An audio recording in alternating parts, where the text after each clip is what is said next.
What if the version of you've been chasing is actually the one you've been trying to return to all along?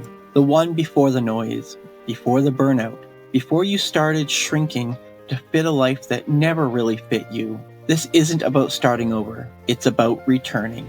Returning to your soul, returning to your truth, the version of you that has always been meant to be. Each week, we're going to offer up real stories, hard-earned wisdom, and practical tools from powerful returns to help you reconnect with who you are and why you're here. I'm your host, Brian White, and this is The Return Project.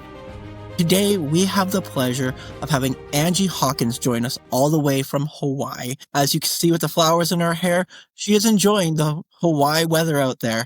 For many of us out here who may not get to experience that, we'll let Angie tell us all about the spectacularness of Hawaii and how she got there.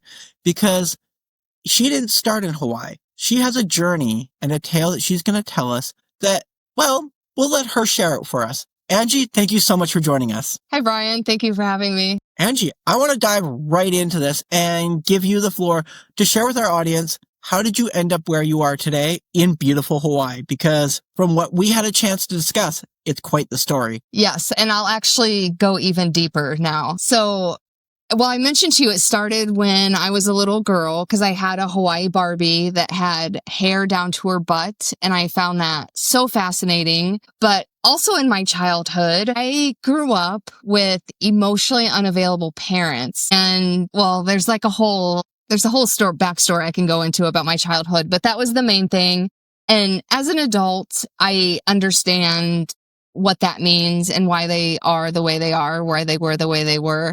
But as a child, I didn't really have the tools to make any sense of that. So my assumption was that I didn't deserve to be loved. And that became my limiting belief throughout life. And as you're probably aware, your limiting beliefs drive your behaviors, and then your behaviors are what attract what you experience in life. So needless to say, I struggled for a majority of my life because I felt like I had to perform and chase love and approval. And I was an overachiever in a very dysfunctional way because I was doing it to receive the love and approval and all of those things. And it's a very exhausting way to live. I felt really empty and unfulfilled.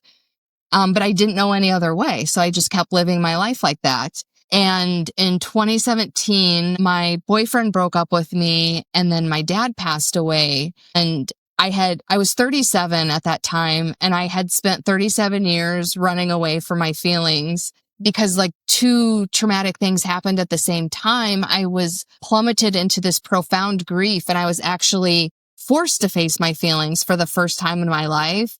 And I didn't know how to deal with it because I didn't know anything about emotional regulation. So I struggled a lot. But finally, I was like, okay, I want to make some changes in my life. I want to be happier. I want to live differently. I had always wanted to move to Hawaii. A friend of mine had lived here for a little bit, and I would visit her every year. And that was just stuck in my mind that I wanted to move to Hawaii. So I decided, I was living in Chicago at the time. So I decided I was going to move, which was well-intentioned in the sense that I was making changes in my life because I wanted to be happier. I wanted to do something for myself, but it wasn't well-intentioned in the sense that I was still looking for things outside of myself to be the thing that made me feel better. So I moved, and you can't move away from your problems. So everything that I was struggling with, I was still struggling with when I moved here. But not only that, I developed more problems because, for example, I moved here in 2018, but I was fortunate enough that I was able to keep my job and work remotely. And this was a time before remote work was the trendy thing to do. But there was a huge management shakeup at my job right when I moved. So the first year that I lived here, I lived in constant fear of losing my job. So that was a huge stressor.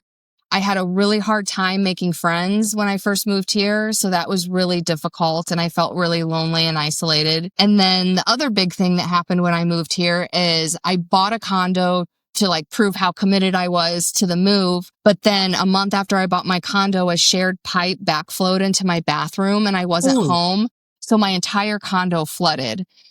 And those were the main things, but there was a period of 2 years where it was thing after thing after thing. And because I was reaching for all of these things outside of myself to be happy, but all of these things were unraveling, I slowly started to unravel on the inside as well. And then COVID happened. So I don't think I have to explain how that exacerbated the issue. And then the straw that broke the camel's back was the end of a relationship during COVID. And that's when I think we all have moments in life where it's like, okay, I can't take this anymore. But not only was I feeling like that, I just had this sheer feeling of hopelessness. I didn't feel like, because again, I had been struggling my whole life. And then I had like that 2.5 period of where like nothing was going right. And I just didn't see any hope for the future. And I intentionally overdosed on my anxiety medication. I was a day and a half unconscious in my bathroom. I was blacked out, but I somehow managed to text a friend and she took me to the hospital. I spent a day and a half in the hospital. I was released from the hospital and I went home and I called a friend and I told her everything that happened. And I ended with, I can't believe I didn't die. And her response was, it's not your time. And it was so profound that it sent chills through my body. And in that moment, I was like, okay, I think I have a purpose and I want to figure out what it is. And that was the beginning of my healing journey. We'd love to know where you had found yourself in these darkest moments and all this transition happening. How did that really affect your beliefs even more? You said you already struggled with limiting beliefs. Yes. But did it break them down further? How did that really work on your beliefs and your morals and kind of who you thought you were at that time? That's a really great question. Some of the things that were happening were, like I said, one of the things was the end of a relationship during COVID. So that definitely reaffirmed that belief that I didn't deserve to be loved. But I think some other things that were branching off from that was life is a struggle. It's always hard. There's no one here to support me. I definitely felt like something was wrong with me because I would see other people not struggling as much as I was. So I felt like something was wrong with me and I needed to fix something, but I didn't know what that was. So I felt like, I guess, fundamentally flawed is the best way to put it. But yeah, it was just like this compiling, thought pattern that was not helping the situation at all by any means. And as you described it, that took you to a very dark place. And there are so many of us out there that I'll admit to myself, most of us have been there. And that's why I talk about it. Yeah. Absolutely. I'm very fascinated to know. And what I love to dive into is, what was the awakening moment? What was that push that went, something has to change? So that phone call with my friend, I would go as far as to say she saved my life. Although my other friend who took me to the hospital, because they were two different people, she also played a big role.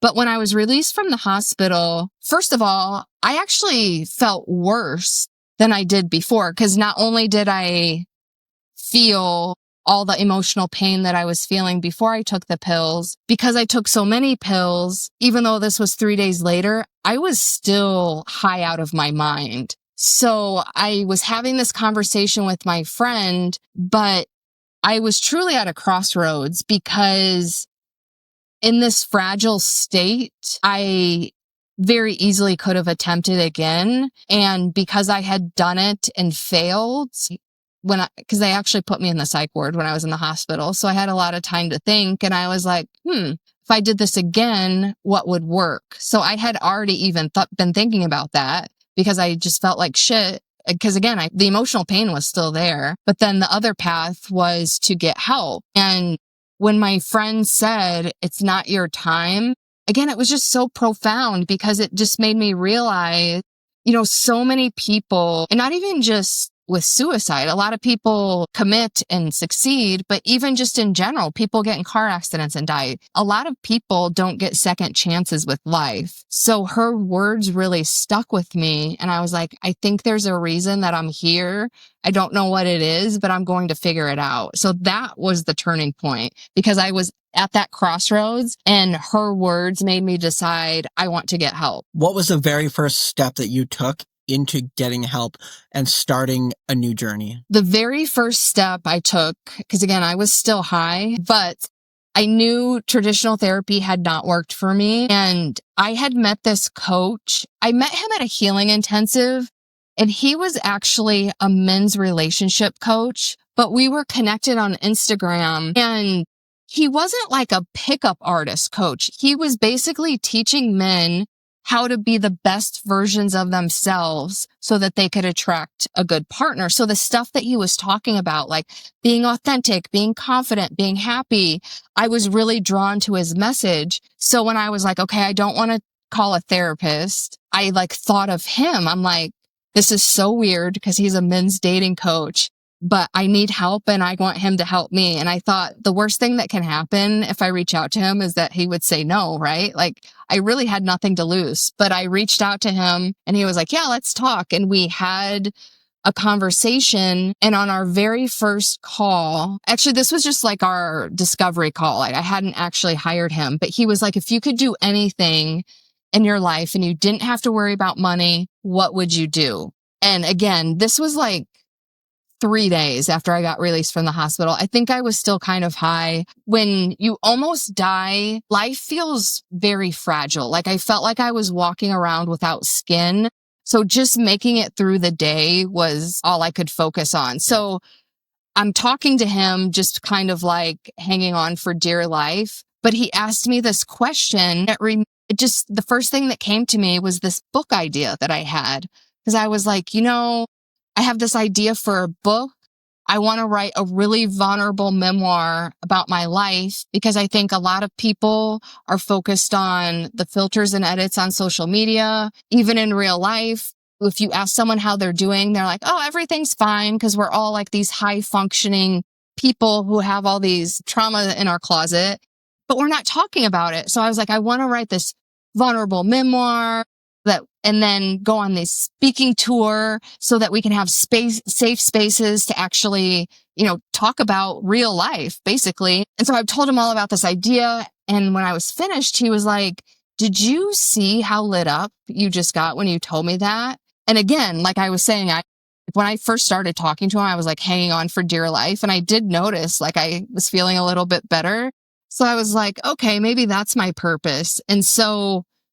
And the book was a separate trajectory. My coach didn't help me with that, but I did end up hiring him as a coach. And he taught me, it's so simple in hindsight, but I was abandoning myself in so many ways, but he was teaching me about boundaries and just like simple everyday things to integrate in my life that were like, the way he describes it is like how to be a functional adult, because how we normally like our behaviors and coping mechanisms, they're usually based in behaviors we learned as children and teenagers. So I basically would just integrate these steps on how to be an adult in my life. But what that did was, for instance, by setting boundaries, I was respecting myself, and by doing keeping promises to myself, I was trusting myself. And so like these little steps became bigger steps, and all of those behaviors actually changed my limiting beliefs. And it's like, yeah, I do deserve to be loved. I do deserve to be respected. And yeah, it changed my life. Let's start with probably your first three. And I would love to also dive into a big one of boundaries. So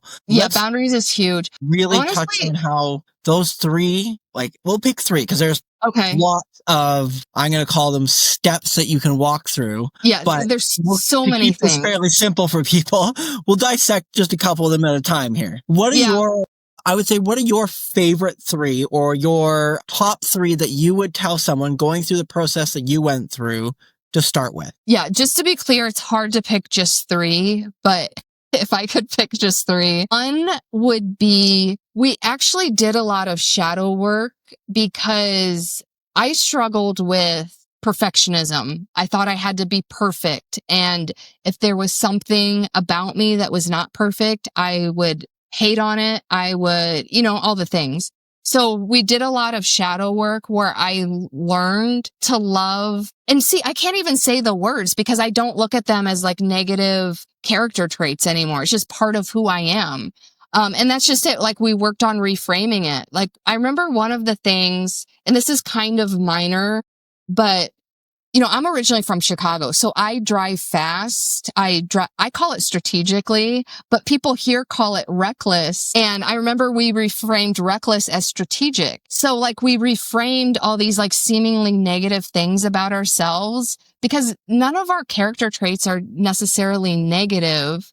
Because even undesirable traits play a role somehow and they make you uniquely who you are. So we did a lot of shadow work around that because when you can accept all of you, that is true self-love and acceptance. Not only that, that's helped me really understand other people because, there's just like a lot of angry or seemingly undesirable character traits in other people in the world. But now I have a lot more compassion for those people because I have that same compassion for myself. So that, like doing the shadow work around that, it was huge. So that's number one. And I don't even feel like I did it justice because that's like so, all of that is so deep. Number two was creating my own rules for life because society has these rules like you should go to high school and go to college and then get a job and get married and have kids. But who made these rules? They're just arbitrary things that people are blindly following. So one of the biggest things for me was like, I make my own rules for life. Like, for example, my number one rule for life is I'm loyal to me, which is some people might call that selfish, but that's filling my own cup, right? Because I'm protecting my energy. I'm like fiercely protecting myself. I stand up for myself in ways that no one ever has in my life. I'm authentic. I speak my truth. I don't sweep things under the rug. So, and for me, that's living in integrity as long as I'm following my own rules for life. So no one can criticize that. I mean, they can try, but it's like, if someone criticizes me for being loyal to myself, like, so be it. Like, cause I'm whatever, call it selfish. I'll be selfish, but I'm protecting me because that's like how fierce my own self-love is. And then lastly, I would say boundaries because boundaries are the highest form of self-respect. And I used to abandon myself so much for other people's comfort. And now my comfort is the top priority. And because I respect myself. And also I think boundaries like give you so much confidence. Like there's just so many benefits of boundaries. And again, I could go on all day, but those are like the highlights of the main three. And again, there's more than three, but those are just three. I got to dive into the boundaries section here and just affirm that boundaries are such a core piece to being able to understand them the right way. And as you were touching base there, and everybody knows that I love my concept of selfish because we can only do the right things when sometimes we have to be a little selfish for ourselves. And that means setting a boundary, sometimes saying no, sometimes it's putting ourselves ahead of what someone else tells us they want from us. The example that I always like to use is there's a wedding that you get told from your friends and family everybody's going to, but those people are all kind of toxic and they all drink and it's not something you want to go to, but they're all pressuring you saying you have to go. It's family and all this yada yada. It's okay to say no. Why put yourself in that position? It's okay. Say no. Don't go. Yeah. Especially because you bring up a good point. A lot of people, because the hardest part of boundaries is not setting them, it's enforcing them. Because I learned really fast that people like try to walk all over them. And the way they do it is guilt tripping. Like your example was like, oh, but it's family or whatever. So people always like to instill the guilt trip. But it's like, but if you're guilt tripping me, that makes me want to go even less. You know what I mean? So. And this is where I'm really curious. As you started to make these shifts and transform some of your beliefs and really rediscover your self-love, did you find anybody in your life was giving you some pushback? Was there anybody in your life that you had that had been testing your boundaries, kind of taking from you? And did you really start to feel that, wait a second, these are the people that I need in my life and these are the people I don't need? Yes. I would love to say that the healing journey is all rainbows and unicorns because on the other side it is. But when you are going through it, stuff like that happens. I had to actually break up with a few friends for that reason. And I also, unfortunately, I haven't talked to my mom in 3 years because I had to set a boundary with her. And it is not easy, but it protects your peace. But it made me aware of how unloving and unsupportive the people in my life really were, it's a hard fact to face. But when those people fall away, people who are meant for you come and fill those spaces. So it does work out in the end, but it's a difficult process to go through. I won't sugarcoat it. I'm never going to sugarcoat any of that either. We won't talk with that. There is nothing about the journey of self-rediscovery, boundaries, and just essentially doing what you need to do for yourself that is easy. It's not. One of the areas that I'd love to know your thoughts on, how did you ever, or were you able to get to a point where you had to work through forgiveness to yourself, forgiveness to others, while finding grace and gratitude in all that? That's a good question. Forgiveness is something I struggled with for a long time. I actually read books on it because I didn't understand it. Because to me, forgiveness, in a way, it's saying it's okay what you did to me.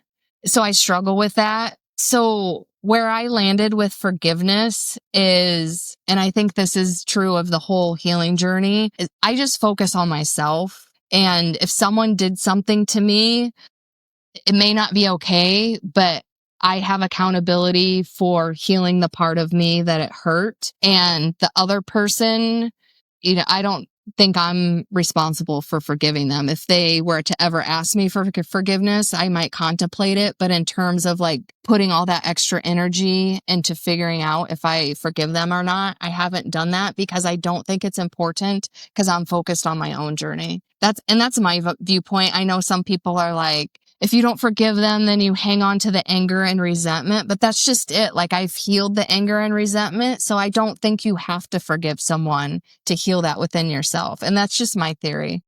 I like that. How do you feel about it? When I look at forgiveness, I break it down into this aspect more based upon the energy of it, that the hardest part is the forgiveness to yourself. When you're able to find that space of forgiveness to yourself and let that energy go, it does make allowing to forgive other people. And as you touch base on, I'm never going to say that when you forgive someone that we are saying what they did was okay. It was not. Yeah. Very clearly, we are not saying that it was okay. What we are doing, though, is releasing, as you gently said there, we are releasing those feelings towards it. We are saying to ourselves, I forgive them, and I'm no longer holding that anger. I'm not holding the place for it. I'm not holding that energy. I'm not allowing that hurt to be part of me anymore. Yes. So it's the same concept, whether you want to involve them or not in the healing process. Where I take it a step further is then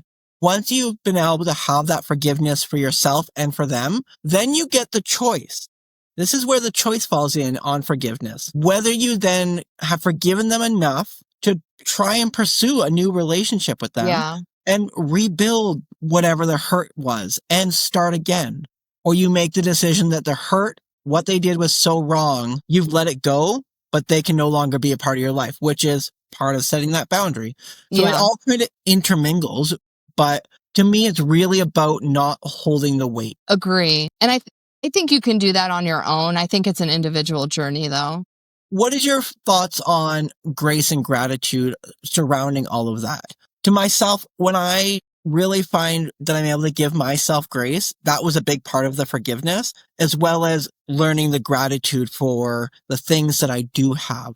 And when I let that anger energy go, you can really embrace the gratitude. No, I agree. Yeah, because were we talking about self-compassion before? Because it's when you have that compassion for yourself, you can have it for other people too. And also, I mean, and maybe this is forgiveness, but I can be grateful, and I am grateful for a lot of the negative events in my life or the people who have harmed me, because that is what triggered my healing journey. So there is things to be grateful in that as well.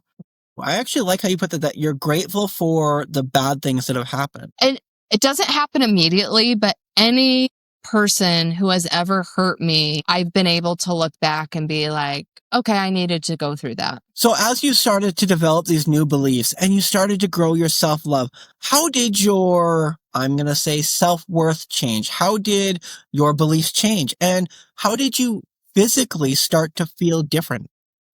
I don't even know how to put this in words. I think first of all, I move through life in a completely different way. But I think the biggest change is that my source of happiness is inside. And I don't think some people understand what a huge shift that is, because when you are looking for other people for approval, or even on social media, if you're worried about what other people think of you, like that's where your energy is going. But when you're sourced from here, then you're just happy and fulfilled in here, and nothing outside of you can shake you. And that is a game changer for your life. And that's what was completely missing before I had my total emotional breakdown. So you've now built this inner glow, essentially. You've built this inner feeling that you actually now put out into the world as an inner glow coach. Can you share for us, what is an inner glow coach? Yes. I help high achieving women go from chasing and performing for love and approval to radiating that glow from within, so they can finally feel that happiness and freedom, and overall just feel loved for who they are. Because again, when your source of worth is internal, nobody can take that away from you. And so when I work with people, when I was mentioning before, my coaching program, it's called Shine from the Inside, because it's based on this concept of we are all born with this light inside of us, and we go throughout life and society or family systems or other things slowly start dimming that light. So then we just, dim our light to fit in with what society wants us to do or what other people want us to do. And that's the thing that leaves us unhappy and unfulfilled. And I think a lot of self-help is marketed as like, you need to fix yourself or change. But the Shine from the Inside program is just based on coming back home and lighting yourself back up again and like reclaiming your identity. One of the areas that so many of us struggle with, and I'd love to know, one, if you've had to walk this path, and two, how do you help people when you see them walking through this path? We get really good about our change and creating new beliefs and doing all these new things for a couple of weeks. Yeah. And then we fall down and we struggle with our consistency. How do you help people walk through and stay consistent on these journeys? And how did you happen to stay consistent so you could really make these changes? And this is why I'm so passionate about coaching versus therapy. And again, this is just my experience. But when I went to therapy, we would talk the entire session about boundaries or whatever. And I would like feel all motivated, but then I would go out in the real world and I didn't know what I was doing. Whereas when I actually invested in myself and hired a coach, we would have weekly calls. I had homework. So he held me accountable. So even if it was like a small boundary setting thing or some kind of shadow work exercise, I was accountable for doing that. And it does take time. Like I think my initial program with him was 6 months, and there are some quick wins that you can do right away. Like, so for instance, with boundaries, like I had 0 boundaries. So just telling someone no when they invited me to do something, that was a quick win for me that gave me confidence. So there are quick wins that you can do immediately, but it does take time to actually make these habits part of what you do. Because for a while, I had to intentionally be like, okay, now I need to make this decision, or now I need to do that. Whereas now it's just how I am. So it does take time. And so my coaching program, I mostly recommend 6 months. Like there are some people who have already done some work and can get away with 3 months, but I usually recommend 6 months for that reason, because you do need time to actually integrate it into your day-to-day life, which is and again, this is just my opinion. I'm not saying therapy is bad, but that's where it was lacking for me, because it wasn't giving me the tools to actually integrate it into my life. On top of building a very successful coaching business, you also in there wrote a book. Yes. My book is called Running in Slippers, and I talked about most of this, but it starts when my boyfriend broke up with me and my dad passed away. And it takes you through my attempt and even a little bit on like after I hired my coach and started on my healing journey. So you don't get the full healing journey, but you can see like a transition. Cause again, I had that point where it's like, okay, I want help and I want to get better. So you see that decision point and then a little bit of the aftermath of that. And one of the reasons I wanted to dive into why you wrote your book and what it was about is because something such as writing a book can be such a goal or one of those accomplishments that when you saw that and had that in your hand, did that really also kind of affirm or hammer in the look what I've done, a little more self-love on you've put this out there and you did this for you? Absolutely. Cause I didn't mention this before, but prior, cause I had that conversation with my coach where he was like, if you could do anything and didn't have to worry about money, what would you do? Prior to that conversation, I had wanted to write that book. Oh, because the other thing about the book, it's really vulnerable. And the reason I wrote it that way is, and I mentioned that in my conversation, because it's like, I just wanted to write a book about real life. Because it's like, life is hard. Why aren't we talking about it? So I want to write a book about how hard my life has been so we can talk about it. But because I was a different person before, I was terrified of allowing myself to be seen because I was so afraid about what other people would think and blah, blah, blah, blah, blah. But then once I did the work on myself, I was like, I really don't give a shit what other people think because it's going to attract the people it's meant to attract. And I actually feel like this is part of my life purpose. So I think it would have felt like a big accomplishment anyway, but because I had to overcome that hurdle of being okay with allowing myself to be seen and not caring what other people thought, that made it an even bigger accomplishment. Is there any aspects of your entire journey that you find are triggers? Is there any point that things come up to you and throw you back still? Or have you been able to find yourself in a place where if things come up that used to affect you, they don't faze you anymore? So just to be clear, unless you're a monk by yourself on the top of a mountain, I don't think you're ever not going to get triggered. However, I do get triggered way less. And when I do get triggered, I look at it differently. So for example, I was in corporate America for 20 years. And once I started on my healing journey, I started to realize how misaligned I was with corporate America. And I was feeling the pull to start my coaching business and go all in on the book, but I was ignoring it. But you know, the universe, if it wants you to do something, it will punch you in the face. So I was transferred to this team and I had this super toxic boss and she was really triggering to me. And like there were times I would get caught up in it and I would let her get to me.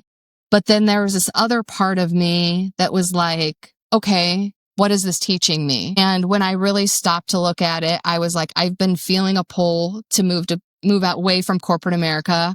I haven't been doing it. I needed something this uncomfortable to kick me in the butt. So, and again, like as horrible as she was, like, I'm not even mad at her. I'm actually grateful for that opportunity because she actually was the kick in the butt to my actual life path.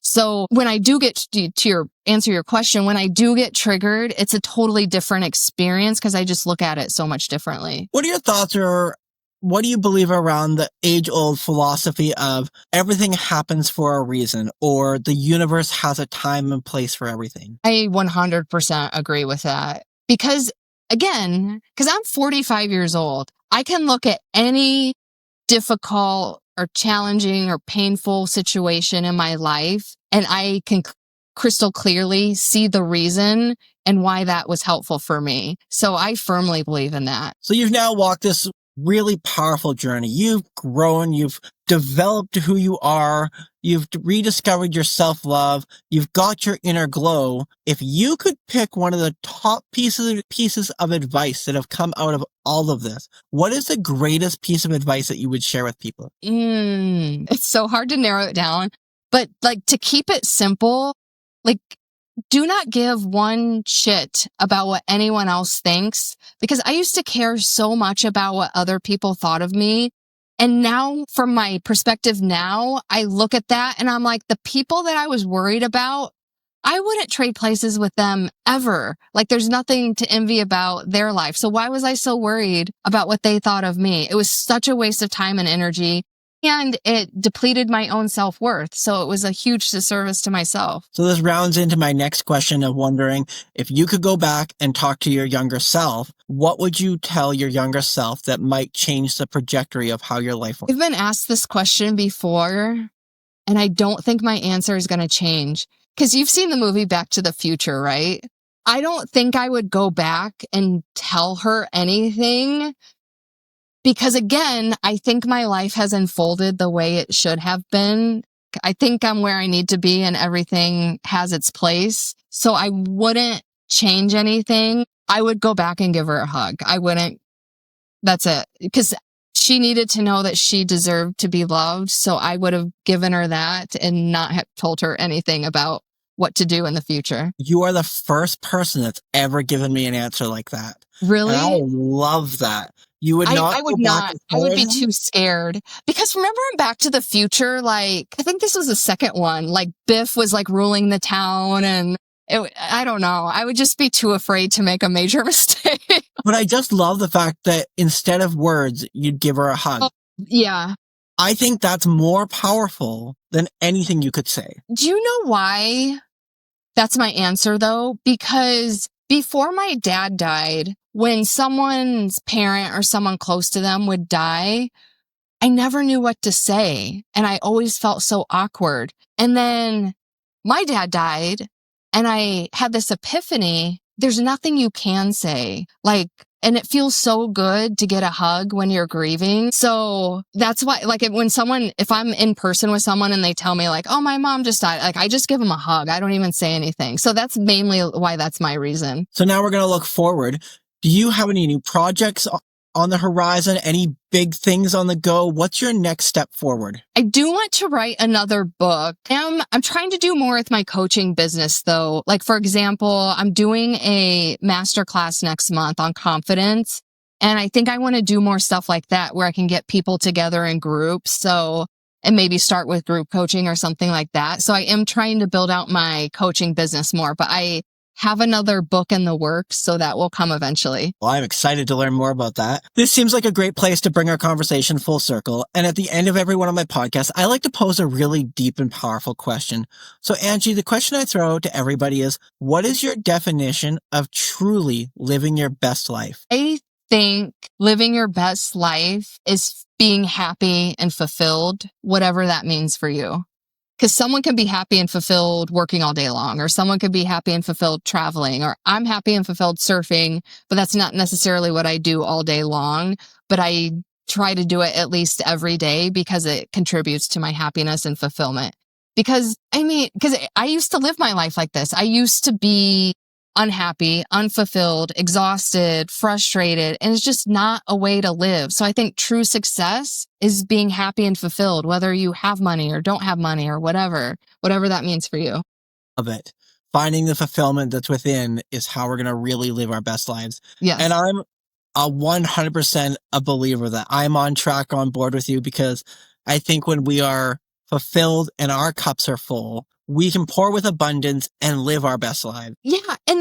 And this is like another layer of my shine from the inside concept, because what you're saying is 100% accurate. And then you're giving that energy to the people around you and you're inspiring them to light up, and then they're passing it on. So it's like this exponential effect. And overall, it's like you're either contributing to the fear and anger vibration of the universe, or you're contributing to raising the vibration of the universe. So it's like all of that compounds to raise the vibration of the universe. So working on yourself is like, it changes the world. And a lot of people don't see it that way, but yeah, that's why you should be selfish. Something you might relate to, I guess, maybe out on your surfboard, the way I always think about it when I look at water is we are the ripple in the pond. We're the ripple in the water. We can throw the pebble and those ripples keep rolling out. Yeah. Or, what is it called? The butterfly effect? Yeah. It's just like the same concept. Truly loved our conversation, Angie. This is one of those conversations where I feel like we could dive down thousands of rabbit trails and talk for hours,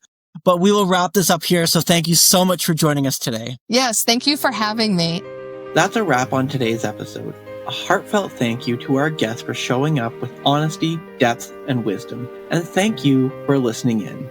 I hope something in this conversation stirred something in you, a memory, a reminder, or maybe even a return to a part of yourself that's been waiting. If you enjoyed this episode, can I ask a quick 30-second favor? Share it with someone you know, someone who might need to hear this message too. And don't forget to explore past episodes. There's so much more waiting for you there. Until next time, I'm your host, Brian White, and this is The Return Project.